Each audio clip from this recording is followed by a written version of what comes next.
Current இல்லை. Current இல்லாதனால குழம்பு ஒரு வழியாக வச்சாச்சு. குழம்பு எப்படி இருக்குன்னு பாருங்கள். நல்லா கலராக நல்லா இருக்கா?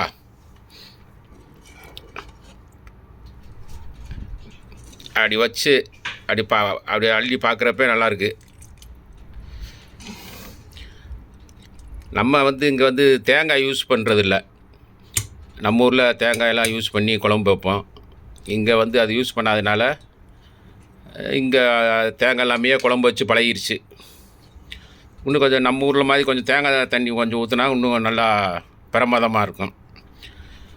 அது சாப்பாடுகள்லாம் நல்லா ஆக்கியாச்சு. எதில் லைட் வெளிச்சல் தையல் இல்லை கிச்சனில். இது ரூமில் ஜன்னலில் திறந்து வச்சுருக்கோம். அதனால் கொஞ்சம் வெளிச்சம் கிடைக்கிது. எப்போ கரண்ட் வருதுன்னு சொல்ல முடியல.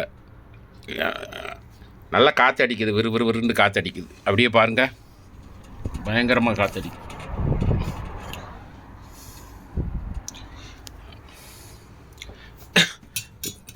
அப்படியே குழம்பு ஊற்றி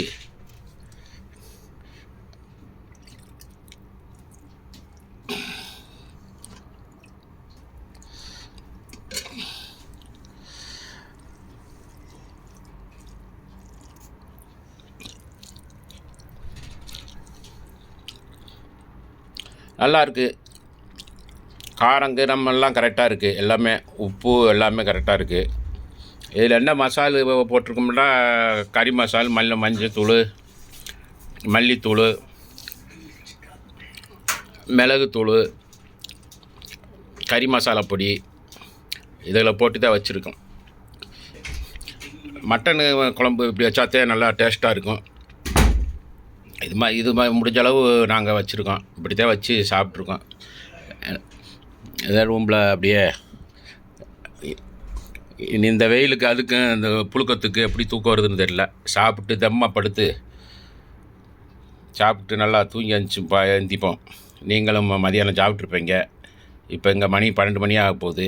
அதனால் இப்போ எங்களுக்கு சாப்பாடு டைம். அதனால் நீங்களும் சாப்பிடுங்க.